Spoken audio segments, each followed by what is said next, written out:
So here's what we're going to do. Statue of Liberty 3. Oh, God. She was a cheerleader. Have you ever done something like that? What? Isn't that Statue of Liberty? Isn't that a cheerleading thing? Football. I don't know. It's the same thing. None of I us don't are follow real sportsy. football. I'm a baseball person. I was so. like, definitely not a cheerleader thing. And my team's not going anywhere in a couple weeks, so. So I'm here with the Normandys here in Tulsa, Oklahoma, a local band opening for Blink-182 tonight. Why don't we just go around and have all y'all introduce yourselves? Hey, I'm Pete. I play drums. Les, play bass. My name is Weston. I play lead guitar. Jay and I yell. Sean, rhythm guitar. So a West and a West. West. Les with an L. West. Yeah. Oh. All right. So you guys are opening for Blink-182 tonight. Have you guys had a big opportunity like this before? I know you guys are local to Tulsa. Absolutely not.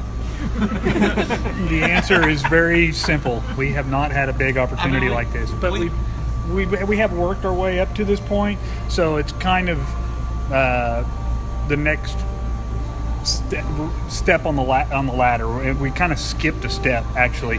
Like, we kind of had goals of like playing locally and doing the Vanguard, which we've done, and then it was kind of on our radar to do Kane's Ballroom, which we have not done yet. But then what wasn't on our radar was to play the Brady, and when we got that opportunity, it was surreal to be honest, to be able to walk up there and check out that stage and see all the seating. It's like something we never expected would be happening, at least at this point where we are.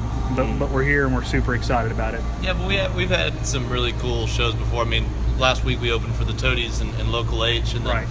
in the past we've opened for Mike Herrera, and we've opened for the Street Dogs and some pretty big bands. But I think this by far is the biggest so far. Now I've heard of the Kane's Ballroom before, and you mentioned doing the Brady was kind of like skipping a step almost. Is the Brady like bigger than the Canes? We're not from Tulsa, but I've heard Yeah, of it. absolutely. Yeah. The Canes it's a historic room. It's, well, of course the Brady is too, but it's more of a hall. It's just a stage and a floor. It's not a theater. Right. And so, but it's. Probably it's a fourth of the size of Brady, probably. Yeah. I think the capacity there is like 1,500, something like that. What's I the think Brady? it's like 28 at the Brady. I looked it up last night. It was like 3,000 and something. Okay. I don't remember the exacts, but Well, without the chairs at the bottom. Yeah. We don't need to be throwing these numbers out in front of Jay. Jay's already anxious enough as it is. Yeah, right. I think it's something like 105 people. Well, give me a brief rundown on your band for people who don't know outside of Tulsa who you guys might be. that's you, buddy. Who we are, what we are.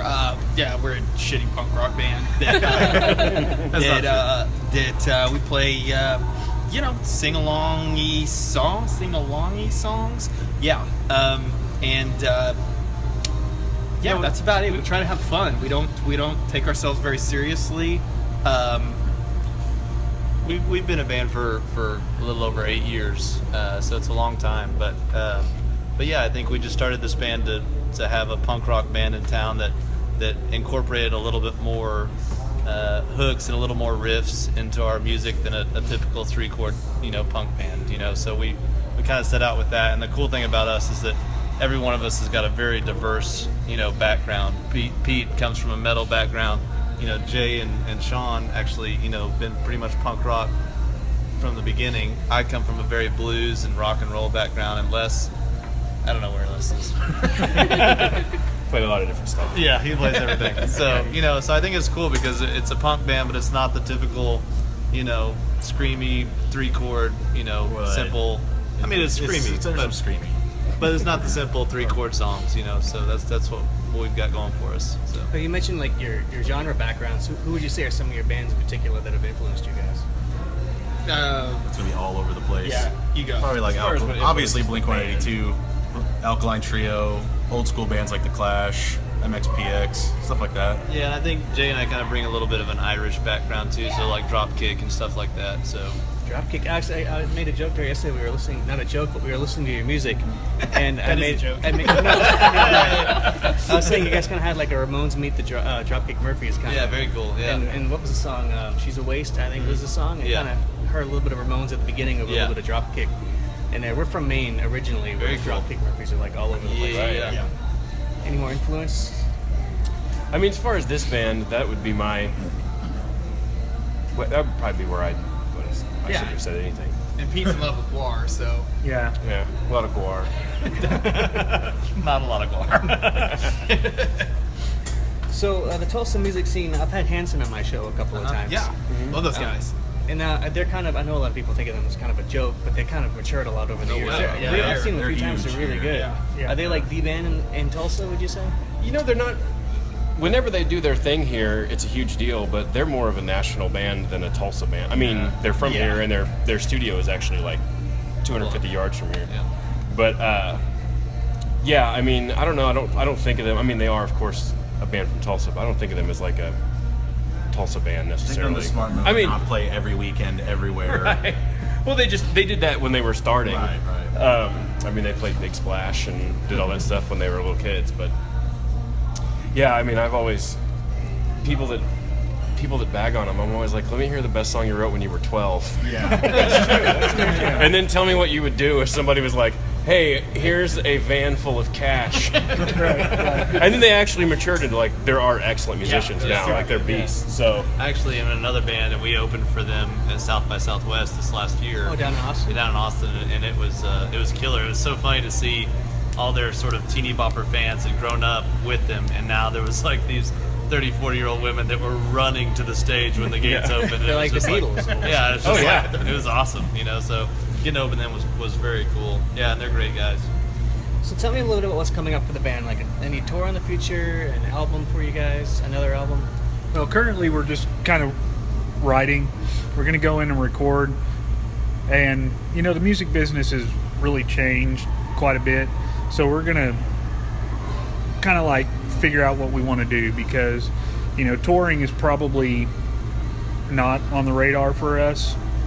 And trying to figure out a way to work in today's market and try to not do touring and just try to build what we've really grown here locally and just kind of see where that goes from there. But really touring is, it's not really on the radar for us. It costs a lot of money, and we have a lot of friends that go out and they put their life savings into doing, 3 months out on the road and I don't know how much there is to gain from that. You get a couple of fans in an area that forget about you next week, and then you go back a year later, and it's just the music business is weird right now for sure, and we're old and we all have jobs. Yeah, I think that's the one thing about us is we kind of try and grab that blue collar working class kind of mentality, because that's who we are. We're a bunch of musicians that have been playing together for 8 years, and most of us have been playing music for 15, 20 years. And so we've got a little bit more realistic expectations, as far as just we'll just open for Blink 182 from time to time, and We're gonna be the next Hanson. yeah, we'll get Hanson open for us a couple times. I think that like Pete was saying, I think that we definitely want to record and kind of base our operation here, and see what happens from that. So. Sure. Well, I appreciate you guys talking to us. Why don't, real quick, if you have any social medias you want to start out? I know I kind of nudged you guys to get Twitter a couple weeks We ago. did. We got a Twitter Just because at of the you. Normandys. Yes, it was. So at the Normandys. And then we have our Facebook.com. The Normandys suck. Okay, and then you can visit us at Reverb Nation, and we have some cool songs, and we have some video and stuff like that. And that is reverbnation.com/the Normandys 4. And that.